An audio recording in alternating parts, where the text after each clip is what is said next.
करवाएंगे क्योंकि लद्दाख के साथ तार जुड़ रहे हैं खबर के। और खबर इस्राएली दूतावास यानी इस्राएली जो एम्बेसी है उनके बाहर धमाका हुआ था, एम्बेसी के बाहर धमाका हुआ था, जिसके बाद एनआईए को यह पूरा मामला सौंप दिया गया था। और एनआईए ने कार्रवाई करते हुए सीसीटीवी फुटेज को खंगालते हुए चंद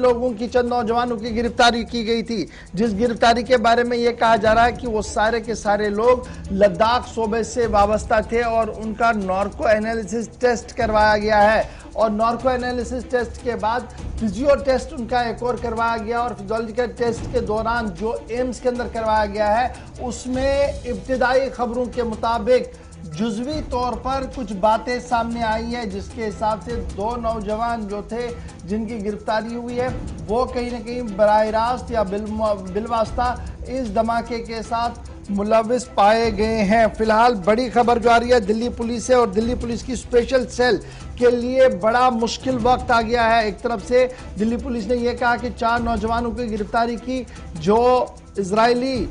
एम्बेसी के बाहर हमले में मुलविस है, वहीं पर अभी तक न तो नार्को एनालिसिस से और ना ही दूसरे एनालिसिस की रिपोर्ट से इस बात का खुलासा पेश हुआ कि चारों के चारों लोग उस वक्त मौजूद थे वहां पर और उन्होंने कॉन्स्पिरेंसी की है। ताहम मुश्किल वक्त स्पेशल सेल के लिए है, जिन्हें मजीद वक्त भी लगेगा इस मामले को हल करने के लिए और मजीद चीज़ें जो है वो उन्हें क्लियर भी करनी होंगी। फिलहाल दिल्ली पुलिस और स्पेशल सेल लगातार इस पूरे मामले में इन्वेस्टिगेट कर रही है। ताहम हमारे पास जो खबर है कि दिल्ली से जो रिपोर्ट आई है, एम्स से जो रिपोर्ट आई है, उसमें 2 नौजवानों ने जुज़वी तौर पर इस बात को मान लिया है कि सूरत हाल क्या कुछ है। बाकी मानदा 2 जो है उनको इस बारे में कोई भी पेश की इतला नहीं थी। इस तरीके की रिपोर्ट जो है वो सामने बताई जा रही है। तो बड़ी बात इस्राएली सफारत खाने के बाहर हुए धमाके के हवाले से हम आपको खबर बता रहे हैं, जहां पर लद्दाख के 2 नौजवानों की गिरफ्तारी हुई थी। और अब खबर ये कि जुज़वी तौर पर रिपोर्ट सामने आई है एम्स की और उस रिपोर्ट के अंदर 2 नौजवानों ने कुछ बातें सामने रखी है। दिल्ली पुलिस की तरफ से स्पेशल सेल की जराये जो बताते हैं क्योंकि दोनों का टेस्ट हुआ था और लाइव टेस्ट में दोनों ने सच बोला है, इस तरह की इतलात मौसूल हो रही हैं। लेकिन अभी चूंकि कार्रवाई इसमें चल रही है, स्पेशल सेल के साथ साथ कौमी तहकीकाती एजेंसी को मामला सौंप दिया गया है, तो उसके पास से ही लगातार जनवरी 29 को शाम 7 से 8 बजे के दरमियान जो वाक़या पेश आया था, धमाका हुआ था, उससे जोड़कर इन 4 नौजवानों को देखा जा रहा था और लद्दाख से इनकी गिरफ्तारी हुई थी और उसके बाद पूछताछ। और अब दिल्ली पुलिस स्पेशल सेल के जो सोर्सेज हैं वो ये बताते हैं कि इन नौजवानों की तरफ से थोड़ा बहुत इंकिशाफ जरूर किया गया है, जिससे ये अंदाजा होता है कि कहीं ना कहीं मुबैना तौर पर ये नौजवान जिनकी गिरफ्तारी हुई, इनमें से 2 जो कि धमाके के वक्त उस जगह पर मौजूद थे। ये एनालिसिस टेस्ट बता रहा है कि 2 नौजवान जो है उन्होंने कहीं ना कहीं बात को जुज़वी तौर पर मान लिया है और एम्स की तरफ से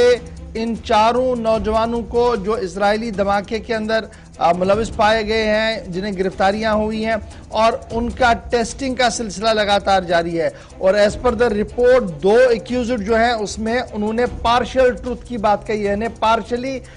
सच कहा है और बाकी मानदा अभी मामला जो है वो महव तहकीकात है। बड़ी बात ये इस वक्त सामने आ रही है लद्दाख के लिए, क्योंकि ये पहला मौका होगा सन 1990 के बाद जब लद्दाख के किसी नौजवान की गिरफ्तारी हुई हो और गिरफ्तारी भी इस मामले में हुई हो कि दहशतगर्दी और इंतहा पसंदी का इल्ज़ाम उन पर लगाया गया हो। और उसके बाद कई टेस्टों से गुजरने के बाद अब जो खबर सामने आ रही है, दिल्ली पुलिस की स्पेशल सेल ने जिन 4 करगिली नौजवान लद्दाखी नौजवानों की गिरफ्तारी अमल में लाई थी, उन्होंने लो इंटेंसिटी एक्सप्लोसिव का इस्तेमाल किया था इजरायली एम्बेसी के बाहर जनवरी 29 तारीख को। और जिन लोगों की गिरफ्तारी हुई है उनमें नज़ीर हुसैन, जुल्फ़कार अली वज़ीर, एजाज हुसैन और मुजम्मिल हुसैन सबके सब करगिल के साथ वाबस्ता है और बाज़ाब्ता तौर पर रिमांड पर उन्हें एनआईए की तरफ से लिया गया था। अब उसमें एक और पेज जो है वो खुला है, वो ये है कि रिपोर्ट सामने आई है। ताहम ये भी पुलिस जराया बता रहे हैं कि जो सेल फोन 4